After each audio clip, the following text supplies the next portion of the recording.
그러니까 이제 실수를 자주 하다 보면은 이제 실언이 아니라 필언이 되는 겁니다. 말하게 되는 맞아요. 겁니다. 실수 자주 하다. 그럼 이제 왜 그런 필언을 하게 되느냐 하면 이제 그건 이제 구조적으로 분석이 들어갈 수밖에 없죠. 네. 저 사람 그러면 결국 이제 인성에 문제가 있는 거 아니냐라는 이야기를 할 수밖에 없는 겁니다. 근데 이제 이해찬 전 총리이자 좋은 거 다 했어요. 네. 전 총리이자 전 교육부총리이자 국회의원 육선에다가 당 대표까지 당 대표도 이번에 한 2번째죠. 네. 뭐 이런 분이 자꾸 구설수에 오릅니다. 그렇기 때문에 아주 정상적인 사람이 보더라도 저분이 이제 자꾸 비정상이야를 하기 때문에 정상적인 볼 때도 저건 인성에 문제 있는 거 아니냐라는 지적을 할 수밖에 없게 생겼습니다. 그러니까 이분이 정말 제가 이상한 게요. 일단 이제 장애인 더불어민주당 발대식에 가가지고 신체 장애인보다 더 한심한 사람은 정신적인 장애인들이라고. 네. 아니 정신적인 장애인 이런 분들을 왜 한심하게 봅니까? 그분들도 한 사람의 인간으로서 정말 너무 저는 기가 막힌데 그걸 또 장애인 발대식에서 얘기를 하고요. 제정신 아닌 거는 제가 알겠는데 또 하나 이분이 이제 자기의 지역구에서 네. 우리 연말이면은 지역구 당원대 이제 송년회 밤 네, 그렇죠. 이런 거 하잖아요. 네. 그것도 이상해요. 그 사진 네. 한번 보세요. 지금 SNS에 이제 다 떠 있는데요. 네. 무슨 하얀 꽃을 이렇게 대고 왜 결혼식장 같이 이렇게 꽃다발 막 있는 데서 딱 제가 저분이 칠순 기념연을 하나 우리 같으면은 그렇게 해도 하면 안 된다고 할 텐데 그럼요. 완전히 칠순 기념인에서 왜 이렇게 칠순상 받은 분처럼 딱 이렇게 하고 있는 거야. 제정신이 아닌 게 확실한 것 같아요. 제가 보기엔. 그분이요 나이가 많지 않아요. 66세. 그러니까 겉보기엔 70이 훨씬 넘은 것처럼 보이고 행동하는 거 말하는 거 보면 뭐 76세 뭐 한참 연세 많은 네. 것으로 보이는데 요즘 60대면 정말 건강합니다. 70대도 건강해요 사실. 그런데 그분 행동하시는 거 보면은 걸음걸이도 뭐하고 사실 손 떱니다. 솔직히 이건 제 이야기 아니라 민주당의 측근 이야기가 손 떱니다. 아니 저도 이렇게. 봤어요. 네, 손 떨고 예. 걸음걸이도 불편하고. 이게 고문유혈증이라고 그러는데 또 민주당에 있는 분들 얘기로는 술을 너무 좋아하셔서 그런 거라고 하는데 네. 글쎄요. 아무튼 어느 말이 맞을지 모르겠습니다. 그분이 그런데 이제 네. 아까도 말씀드린 뭐 신체 장애인보다 더 한심한 건 그럼 신체 장애인도 한심한데 더 한심 이 이야기 아닙니까? 그러니까요. 신체 장애인은 불편할 뿐입니다.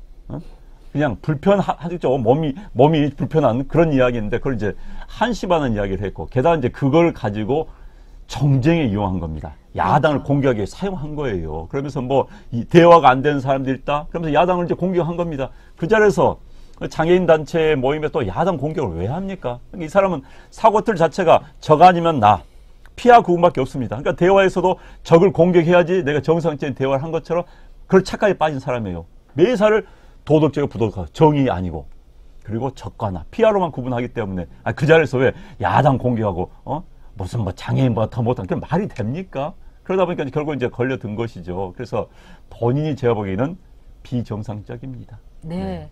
거기다가 이분은 정말 더불어민주당의 엑스맨이라고 지금 또 문창들이라든가 달창들이 난리를 치고 있어요. 네. 자, 이분이 지금 대표로서 이렇게 망언 시리즈를 네. 유시민, 어용 시민과 더불어서 네. 이제 커플 망언을 하고 있지 않습니까? 네. 근데 이 망언을 떠나가지고 이재명이라든가 몇몇 반 문재인 선에 있는 사람을 굉장히 감싸고 있다는 거예요. 네. 그러니까 저거는 지금 문재인 대통령이 지지율이 폭락하고 레임덕에다가 또 이제 6급이 했으니까 그 다음에 5급이 했고 그 다음에 4급이 이제 폭락할 거 아니겠습니까? 네. 그런 와중에 있으면은 문재인 대통령에 있어서 가장 먼저 탈당하라고 내쫓으면서 네. 그때는 문재인 대통령이라고도 안 하고 물신장 나가시오. 나가줬으면 좋겠어. 딱 이렇게 할 거라는 네. 막 얘기가 있어요. 그렇기 때문에 이 이해찬 망언 또 이해찬 인성 문제 이걸 다 떠나서 이 사람이 이해찬 대표가 그리고 있는 그림이라는 거 네. 이것도 만만치 않아요. 지난번에 우리 이재호 의원께서 나오셔가지고 그랬죠. 저 사람들 꼭 분당한다고. 네. 저는 그때 약간 감을 잡았어요. 그렇기 때문에 여러분 이해찬과 유시민의 커플 망언을 이렇게 곰곰이 이제 씹으시면서 네. 앞으로 어떤 일이 일어날지 개봉 박두입니다. 네. 자, 대통령의 지지율 쭉 빠지면요. 이제 여당 내에서 반발이 생깁니다. 그렇죠. 그리고 대통령과 같이 가면 내가 선거에 떨어질 것 같다라고 생각하면 이제 점점 거리를 둡니다. 이제 거리를 두는 방법이 대통령을 공격하는 겁니다. 뭐 이제 그러면서 자기가 야당성이 있는 것 네. 같이 뭐 대한민국을 위한 것처럼 그 청와대하고 핵심부를 공격하는 것이죠. 그럼 핵심부에서 이제 열이 받습니다. 쟤 뭐야? 지 혼자 살겠다고? 난파선에서 먼저 뛰어내리겠다고?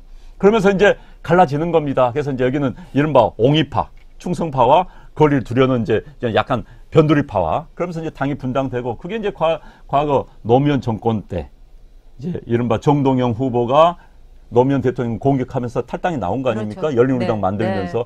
그 모양새가 나타날 가능성이 매우 높아집니다. 네. 살모사가 원래 자기 이렇게 어미의 배를 가르고 나오지 않습니까? 네. 그래서 그때 정동영 의원을 살모사라고 언론에서 한때 네. 그 비유를 했었습니다. 네. 근데 이제 이해찬 이분이 또 정동영 의원에 의해서 살모사 시즌 2를 네. 할 것인가 한번 지켜보는 게 좋을 것 같습니다. 네. 근데 뭐 인상은 굉장히 살모사하고 약간 비슷한 것 같기도 누구? 하고 아니 몰라요. 네. 아유, 근데 여러분. 여기서 이제 우리 이해찬 대표님의 네. 인상을 가지고 비판하시는 분들 굉장히 많이 있습니다. 제가 네. 읽지는 않겠습니다. 네. 네.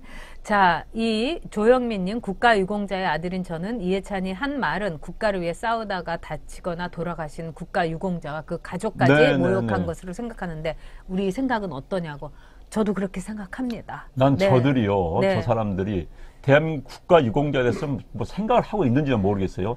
게다가 이제 굳이 한다면 이제 독립운동가에 대해서는 문재인 대통령이 하도 이야기를 합니다. 독립운동가에 대해서는. 그렇지만 저는 뭐 그건 옳다고 생각해요. 그렇지만 또 6.25 때 전사했던 정말 대한민국 자유민주주의 체제를 수호하기 위해서 철의 삼각지에서 목숨을 바쳤던 그런 분들의 네. 후손들에 대해서는 참 생각이 한지 모르겠어요. 아마 이 사람들은 이런 생각하는 사람들이 있을 수가 있습니다. 저 좌파 진영 내에서는. 아니 그때 위대하신 김일성 장군님께서 남북 통일을 하기 위해서 내려왔는데 그걸 막은 사람들? 이 사람들 말이야 왜 남북 통일을 막은 그런 하수인들 아니야? 이런 생각하고 있는지 모르겠어요. 이 사람들. 그래서 네. 정말 애국지사들 특히 그 경찰관들 얼마나 또 그럼요. 옛날 지리산에서 토벌대 하다가 돌아가신 분도 많이 있고 많이 있습니다. 이분들의 자석들도 안고 가고 게다가 천안함 사건 이 사람들 거의 안 가지 않습니까? 그렇죠. 안 가죠. 안 가지요. 천안함 무서운 사람들이에요. 네. 예. 그 천안함에 대해서도 숨진 우리 젊은 청춘들에 대해서도 한마디 말이 없습니다. 네. 이들이 무슨 국가를 운영할 수 있습니까? 아, 기가 막히죠. 그리고 아까 이제 배드문 라이징님께서 사람 외모 공격은 자충수가 될 수 있으니 위선 네. 가지고 공격합시다. 이제 저희 걱정하셔가지고 네, 네. 옳은 말씀입니다. 네, 네. 저도 뭐 그렇게 그런 외모에 이렇게 네. 민감한 여자는 네. 아닌데요. 네. 근데 문제는 그 링컨이 말한 대로 사람이 40이 넘으면 자기 외모에 책임지라는 말도 얼핏 떠오르는 이제 사람들이어서 제가 네. 하나 이제 네. 거쳤을 뿐입니다. 그리고 정말 감사해요. 네. 그리고 제가 볼 때는 이 이해찬 그 망언이라는 건 어떤 점에서는 이 고도의 전략 전술일 수도 있다. 그렇습니까? 네. 이렇게 해서 헤어지자. 네. 그래서 반문과 친문과 같이 갈 수 없다는 생각은 네. 아마 이해찬 그 대표가 할 수 있을 겁니다. 네. 왜냐하면 자기를 날렸던 게 문재인 아니겠습니까? 네. 김종인 이 사람을 통해 가지고 네. 이제 차도 살인을 한 거기 때문에 이분이 그걸 꼭 이제 갖고 있는 거예요. 네. 그리고 이 문 실장하고 같이 가서는 끝이 좋지 않을 수도 있겠다. 뭐 이런 문 실장. 전략도 할 수도 있는 거고요. 그렇기 때문에 여러분 한번 그 이해찬 대표 이렇게 주목을 하시면은 신재민 게이트 못지않게 굉장히 재밌는 것이 앞으로 그냥 줄줄이 땅콩으로 나올 거라는 거 말씀드리고 싶습니다. 네.